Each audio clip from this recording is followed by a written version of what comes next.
Guys? Welcome to another episode of Ballin' Out. I'm your host, Sean Robinson, co-host here, Grant Rhodes. And, we're going to continue today with this bubble, scores and standings and stuff like that. Look at some key games, big games that have happened this past weekend. And also we're going to look at, the standings, really the West for that playing game, that 8 and 9 seed, and a couple teams that have really shocked, everyone on this bubble. And, also talk a little bit about the awards. They announced the finalists yesterday on Saturday. So mention a little bit about that. And, it should be another interesting episode for you guys.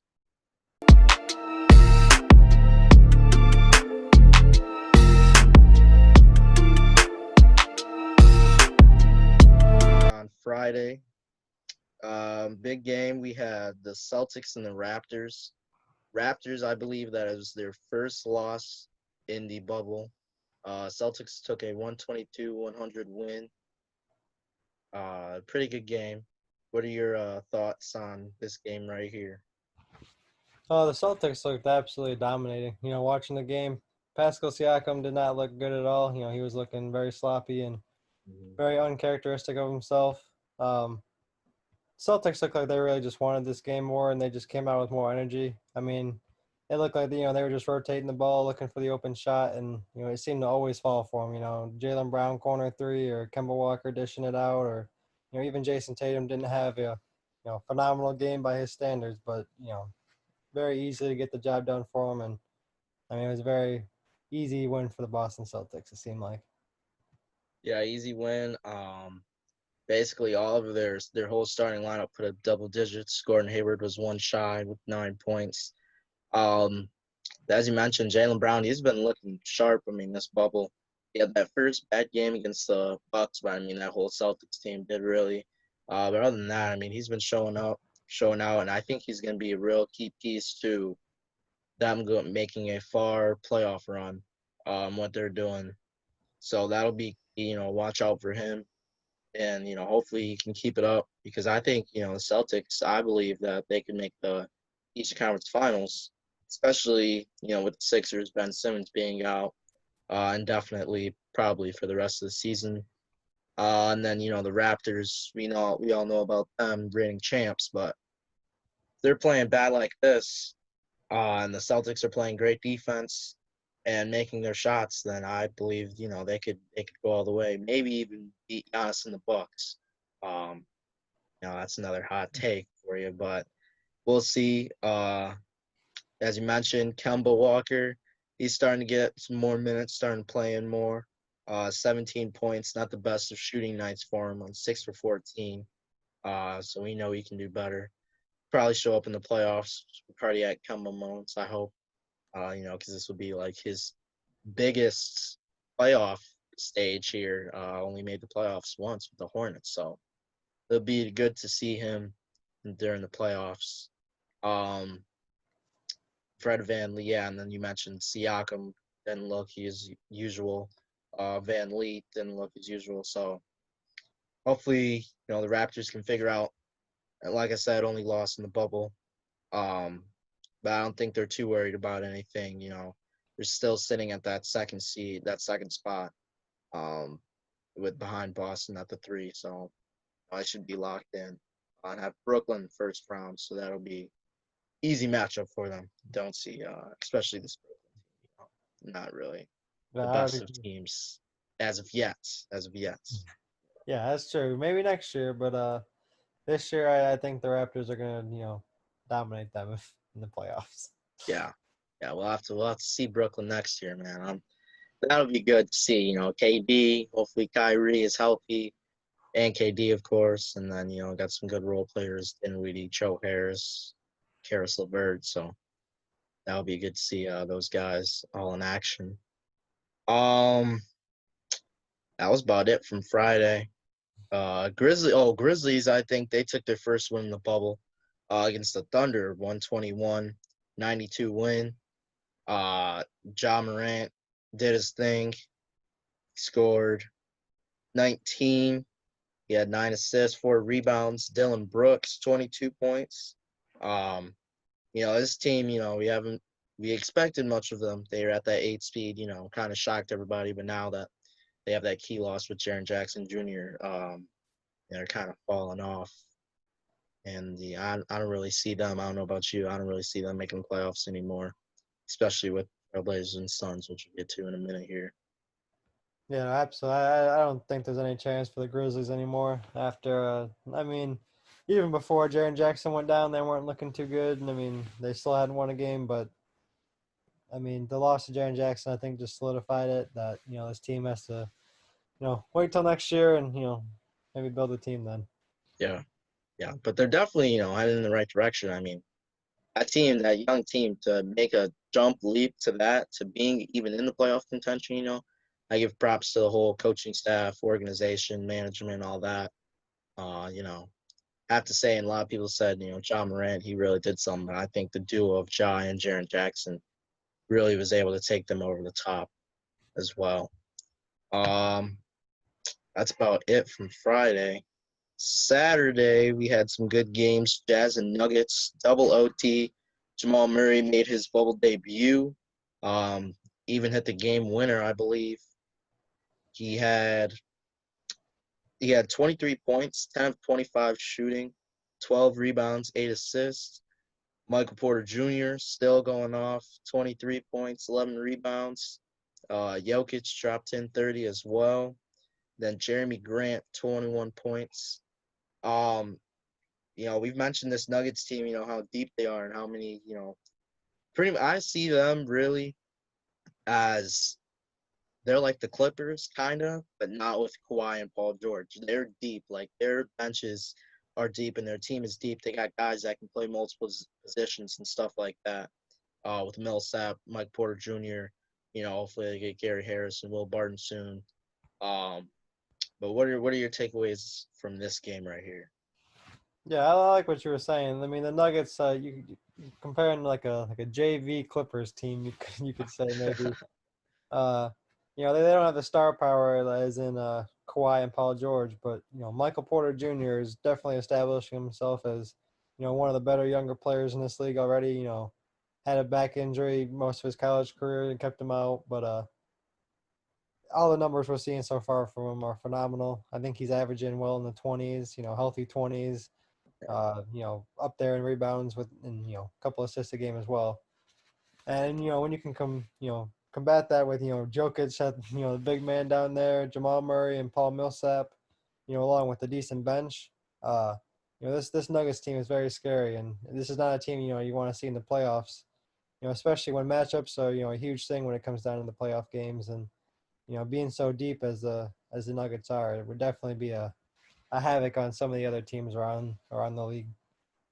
Yeah, I guess, I could run some big lineups too. I mean, because you got Jokic, you got MPJ, Al Bol, you got Mason Plumlee, Jeremy Grant. So they could, kind of saw that first scrimmage, back when this all started in Orlando. They had a, big lineup. Like, they had Jokic at point guard. So we'll see. They could always switch that up.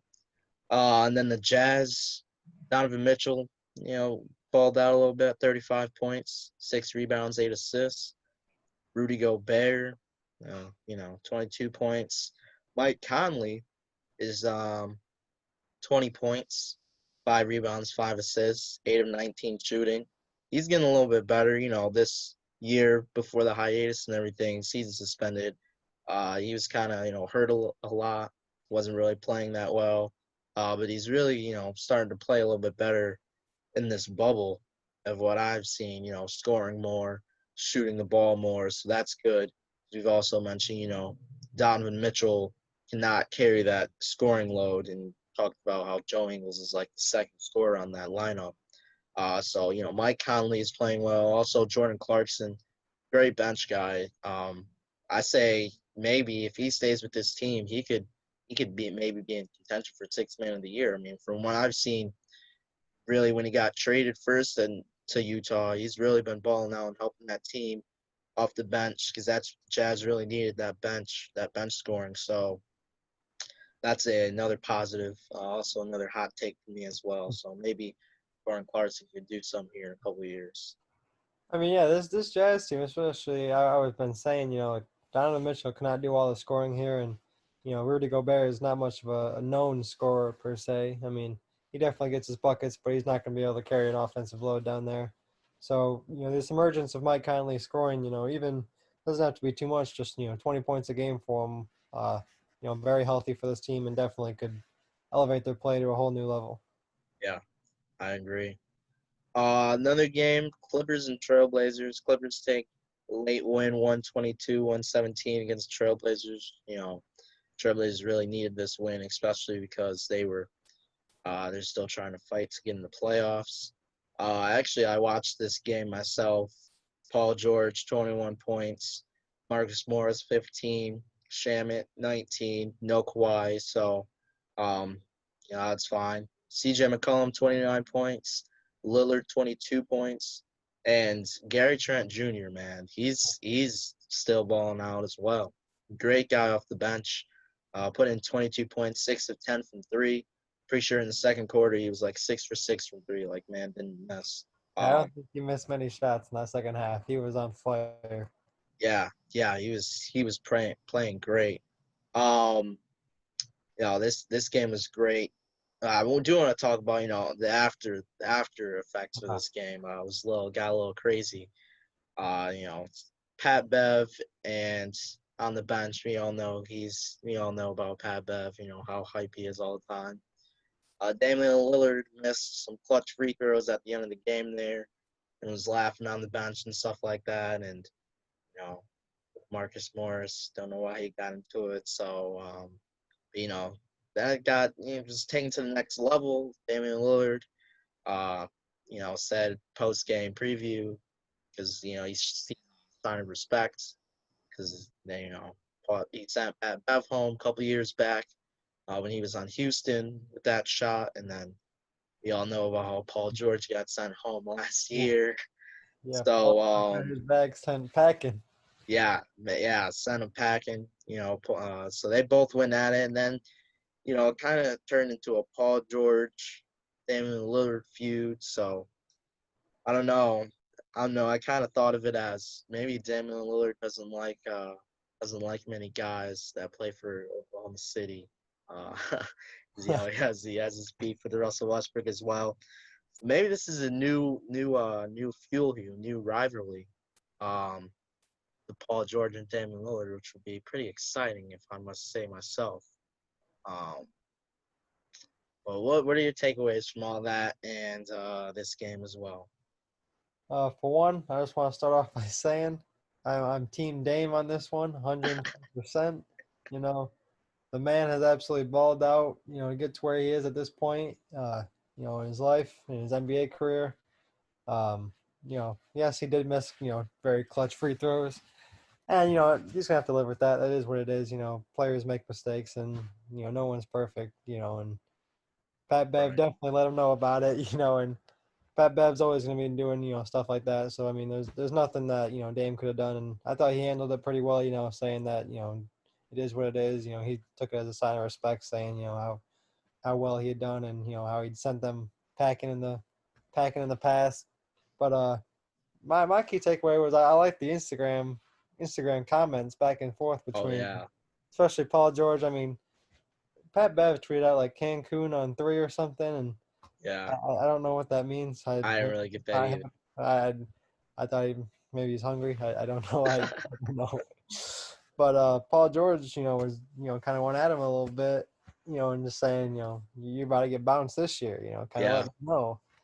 And Dame actually responded at him and said, keep switching teams, man, and your teammates are some chumps, I believe was the word choice he used. But definitely very interesting little sneak peek at a rivalry. It kind of seems like already, um, obviously, Dame does not like Russell Westbrook, and Paul George now is apparently not his number one friend either. So it'd definitely be interesting to see that little rivalry that Dame's got with some of these NBA players. And but I mean, like I said, I'm here for it, and I like that Dame is going at it and not making friends with any of these players and wants to challenge. I respect that he's also done it the whole time while he's on the Trailblazers, and he wants to bring a championship to that city. But I don't know. We'll see if he actually gets the job done. But time's running out for Dame if he wants to get that done.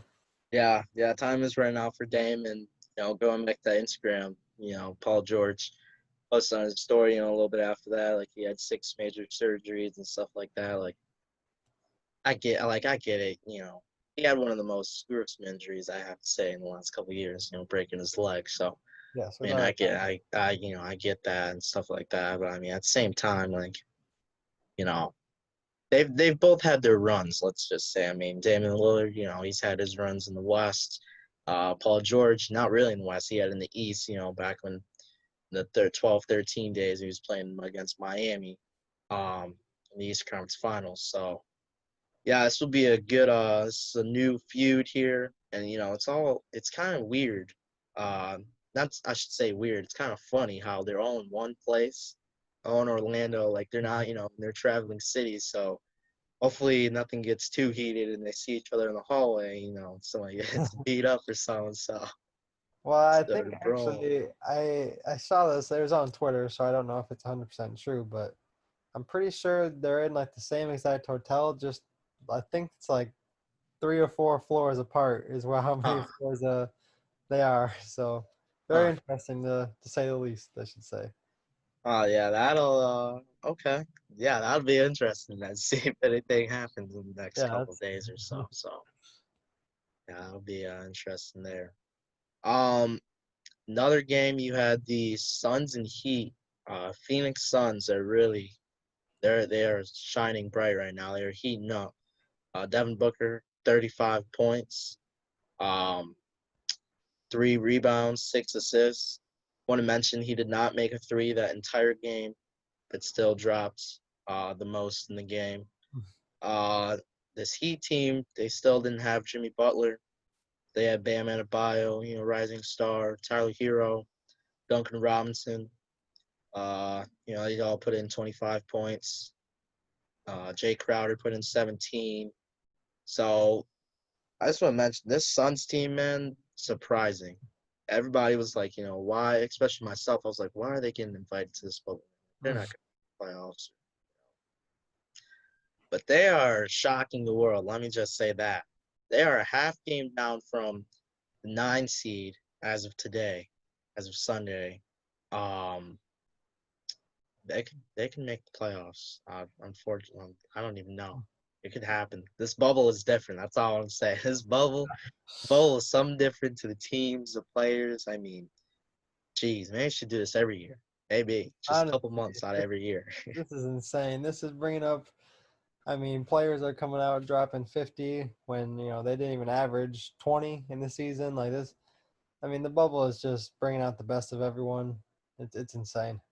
Yeah, yeah. But you got anything to say about the Suns real quick or this game? I'll save more for what I have to say for a little bit later in the segment, but very impressive win. I think the Heat. I think they kind of need Jimmy Butler to solidify their identity. Yeah, I mean, they're just a little bit of a younger team, and especially with this bubble. I mean, this is so new to everyone.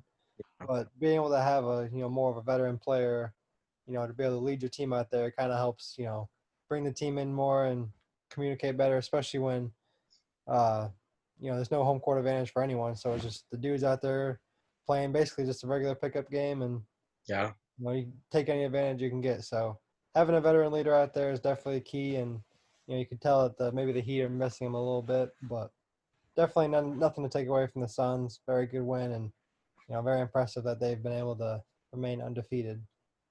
I even know. It's something else, man. It's great to see. Another game from Saturday, Pacers and the Lakers. The Pacers win, 5-point win, 116-111 against the Lakers. Anthony Davis did not have the best of games, only 8 points and 3 for 14 shooting. Braun put in 31. Um, the second highest next to that was Quinn Cook, 21 points. He was hooping like he was back in the Duke days. TJ Warren still going off, 39 points, 15 of 22 shooting, 5 for 8. Malcolm Brogdon put in 24. Oladipo put in 22. Um, what do you think about this Lakers team, man? I believe this is their second loss in a row because they lost against the Rockets. They might have lost before that too, so this is loss three. What do you got to say about that? It's not looking good right now for the young Lakers. I don't really know what they're doing right now. It kind of seems like they're just cruising into this playoffs. I don't know if they should really be cruising necessarily right into it. Regardless, I do have the one seed, so I understand where they're coming from and wanting to keep their guys healthy. When they don't even have a full squad going in, loss of Avery Bradley and Rajon Rondo out at the moment. So Mm, I get where they're coming from there, but one thing that they need to pick up for sure is their shooting, and their shooting percentage can always remain higher each game. Last game, shooting 42%, not the worst. Just if you're gonna win against a team, Pacers shot 52%. I mean, going up against a team like that, especially when they got the next coming of Michael Jordan and TJ Warren out there. I mean, this Pacers team is just very interesting right now, and excuse me, this Lakers team is very interesting right now because I don't really know what's going on right there in the locker room or necessarily if they're giving it 100% each game. Just from my eyes, it doesn't look like they're necessarily going 100%, more kind of saving some energy for the playoffs. But we'll see where they go from here, and they definitely need to pick up their shooting a little bit and maybe get some more out of those star players. yeah, yeah. I mean, I wouldn't be too worried, because they do get that one seed locked up. And they are trying to get healthier for the playoffs, I should say.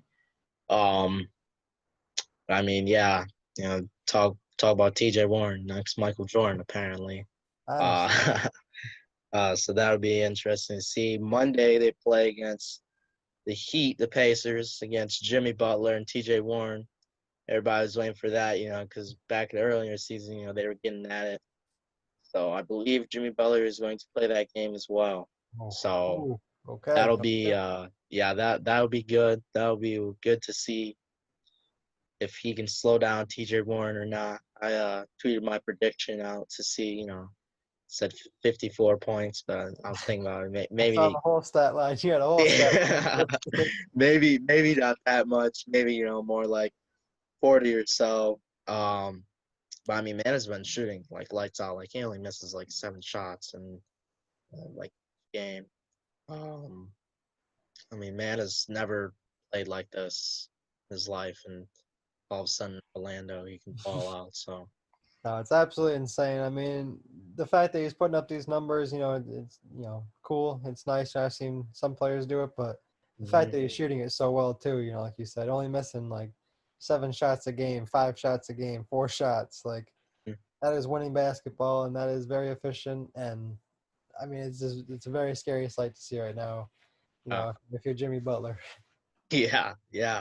It's true. I mean, from the way it looks like, TJ Warren's been hooping. He's been hooping. He was practicing his craft, during this hiatus. He was like, Ever since Jimmy Butler do it. started talking to him, said he wasn't Yeah, yeah. wasn't in his Wow. league. He made his own league, and we've been following it ever since, man. We just watching. Yeah, great to see though. Great to see some great basketball, and him going to it. I'll definitely be tuning into that game. I'm not working or anything, so we'll see. And then the last game from Saturday night, the Mavericks and the Bucks. The Mavericks take a win in overtime, 136 to 132 over the Bucks. Um, Luka Doncic, triple double, 39 points, career high, 19 assists, 14 rebounds. Porzingis put in 26 points. Dorian Finney-Smith, 27 points, 11 rebounds, 5 assists. Um, and the Bucks team balled out too. I mean, Giannis put up 34, Chris Middleton 21, Brooke Lopez even put up 34, and Bledsoe put up 15. So I mean, this was just a great game scoring wise. Both these teams were going at it. Um, know about the Mavs, they're a high scoring team, and so are the Bucks. They're a great defensive team, but you know, If you saw, I'm pretty sure you saw the cool pass between the legs from Luka with the left hand. I mean, that was just phenomenal. And like you said, I think Luka is definitely going to be the face of the league here in a couple of years. Good to see him.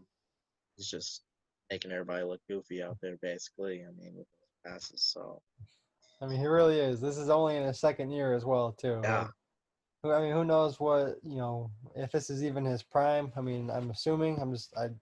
I don't think you can get better numbers than this, but I mean, absolutely insane. And my biggest takeaway from this was, just how big of a win this was for the Mavericks.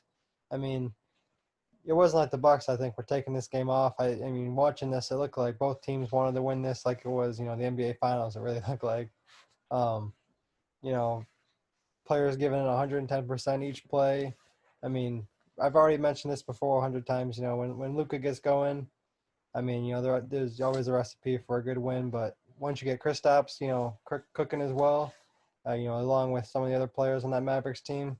I mean, this is a very, very hard team to stop, and they can get very hot offensively, um, and even like defensively. I mean, with Kristaps down low, anchoring that paint, especially against a team like the Bucks, with Giannis driving it all the time, or a team like maybe the Lakers when they got LeBron and AD pounding it inside. Uh, hmm you know, very scary to see this team, and I don't know. I got my eye on this team heading into the playoffs, and they could definitely make some noise. yeah. This Mavericks team is a sight to see. I'm scared. They're sitting at that 7 seed right now. I wouldn't say scared, more or less a little worried. Uh, they're playing, so the Clippers would go up against them in that first round. So that would be a great first matchup. See Paul George, Kawhi, and then the young stars and Luka and Kristaps. So that would be a good sight to see. Um, so like we mentioned, this playing game, this West, really the East is, closed. The teams are in. The only East team that was invited was the Wizards, that isn't in the playoffs. And they somehow got the 10th seed, not even the ninth. Somehow they managed to get to the Yeah, 10th. yeah, they got the 10 seed, not even the 9. The Hornets are better than the Wizards. They didn't even make it, so that's crazy to see. So basically, the East is set up. Just figuring out the seeding. Basically, Miami and Indiana. They're both at 43 and 27. Philly at 42 and 27. So really, that 4, 5, and 6 seed is probably gonna switch here in the next coming days before the playoffs start next week. And then the West, is always to the last game basically. Has been for the last couple of years. Got a half game between the 4, 5, and 6 seed. Houston, OKC, and Utah. So there should be some flip there. Um, I want to talk about that 8 seed, 8, 9 seed. We're most likely going to see a playing game. It'd be this coming weekend on Saturday, I believe, Saturday and Sunday. Um, like we mentioned, Phoenix, they are a half game down from that 9 seed. Portland sitting at that 9 seed. They're a half game down. Portland, as of today on Sunday, they play the 76ers. So if they lose that game, then Portland would fall down to the 10, or they'd be tied. So Phoenix would, all they have to do is win one game, I believe, and they would move up to that 9 seed and be close to that 8 seed. Um, what are your thoughts on this 8 through 10 seed right here, Memphis, Portland, Phoenix? Uh, I I mean, especially I think the Grizzlies are basically all but out of this. I think. I mean, nothing to take away from this team. Um, I didn't even think they'd be in this position. I thought they'd be definitely one of the bottom tier teams in the West. Didn't think there was a chance that a rookie like Ja could take this team with, frankly, with not too much talent on it, and a stacked Western Conference this year, and get to the playoffs. But somehow right now they're sitting at that 8 spot. Um, with the bubble being basically it's only going to be playoff teams in there. I mean, when you really look at it, I mean it's tough going up against that team. Night after night. Especially when you're not one of like the better teams. So I think the Grizzlies will definitely get bounced from contention here in the next couple of days. But I'm very, very intrigued to see this. I think personally it's going to come down to the Trailblazers and Phoenix. I think the Suns will get a couple more wins, and I think the Trailblazers are one of the most dangerous teams. And I know you've been saying this for a while now too, heading into this bubble, especially because they are a team on a mission right now, and Yeah. the whole season they weren't even 100% healthy, and the fact that now they got their full strength, when it really matters, I think that just means that much more to this team, and especially with all the stuff that's going down, Dame and the Clippers, just an extra edge for that, that team, and kind of.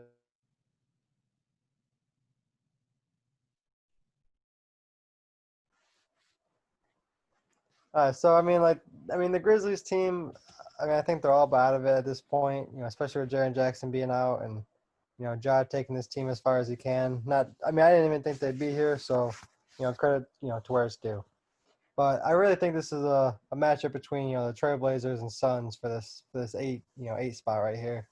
Uh, Trailblazers have been one of the hungriest teams, and they have definitely looked like they've wanted it more than some of the other teams out here. And same goes for that Suns team. No one really predicted that they'd even have a spot for that 8 seed. Really, Hmm. myself included. I didn't think that they even needed to bother showing up. Frankly, when it was such a tight race with the other teams. But here they are. I think they're 5-0, 4-0. Five and zero. Right now, and absolutely insane performance so far from D Book. We've already seen a game winner from him. Especially over a great defender in Paul George. So the kid can definitely get it done under pressure, and especially that's when it matters, in the playoffs. So it's going to be very interesting to see that matchup. And frankly, at the end of the day, I think I see the Trailblazers squeezing in and getting that 8 spot over the Suns. Yeah, I see. Yeah, I agree with you there. I see Portland getting that 8 spot. Just because they're more veteran teams. They got CJ, Dame, Melo. They've been in the position of the playoffs, and this whole really the bubble, they've been hungry and really wanted to. They came out and proved themselves. So I really like that about them. To mention the Suns, their remaining schedule: Thunder, Sixers. Um, so maybe they could go 8-0. Maybe they could go undefeated in the bubble. But I don't really see them maybe losing against the Mavericks just because of Luka and Porzingis, how they've been playing lately. Uh, and then the Trailblazers, you got the Sixers on Sunday today, the Mavericks, and the Nets. So those would be some good games as well.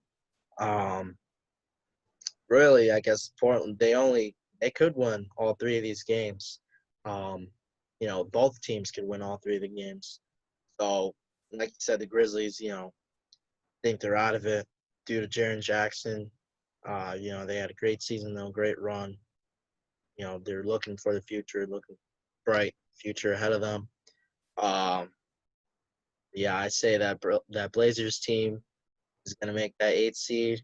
Maybe give your Lakers a little fight in the first round. So that would be great to see as well. Yeah, they're looking pretty good right now, and the Lakers are not looking pretty good right now. That's definitely not a good recipe for the Lakers. I'll leave it at that. Yeah, yeah. So, um, yeah, that 8 seed. Right now it's the playing game would be Memphis and Portland, but by Thursday when the last game, I think I agree with you. It'll be Portland, Phoenix. Um, so Portland would only have to win one game. If they're at the 8 seed, they only have to win one game. And then they'd go into the playoffs. Phoenix would have to win 2 games, 2 out of 3, uh, for Phoenix to make the playoffs and go against the Lakers in the first round. Honestly, I'd rather see Portland and the Lakers, not Phoenix and the Lakers, because I think Phoenix and the Lakers would just be brutal. It'd be a sweep. Yeah, Um, I would agree. the Lakers could, cruise. Literally, they can play how they're playing and, maybe put a little bit more effort. Um, they'd still win it. Portland, they might give them a run for their money a little bit. Portland, Dame Lillard, we already know what he's about. CJ, and then, Melo back in the playoffs. That'll be great to see. I'm excited to see, maybe playoff Melo will make a comeback and drop 30 or something for us. Never Who know. knows, man? So, Who knows? Yeah, this will be great. And also, it'll be great to see, how the playoffs work this year without the, real home court advantage or anything. Um, and they're all playing at one spot. Don't really know how they're gonna, really give the home court advantage. I guess how they've been doing the games, maybe with the fans in the court, but maybe maybe we'll find out a little bit more. But, it'll be good to see. Side of playoffs 1 week from Monday, tomorrow. So, man, we're here. We waited about 4 months, but it's here. It's finally here, and NBA champion in about 2 months will be crowned. Yes, yes, and I'm it's looking excited. nice. It looks like Adam Silver's got a good plan for the bubble so far. Zero tests out of the whole time everyone's been there. Yeah, Everything seems to be, flowing smoothly. Players seem to be having a good time. So it is a good time to be an NBA fan. It's a good time to be sure. an NBA team. We have basketball back, and it's looking good. Yes, sir. Yeah. Um, Before we end right here, I do want to mention about the NBA awards. The finalists they announced it yesterday. Um, all the MVPs and stuff like that. I know we talked about it in a previous episode here before.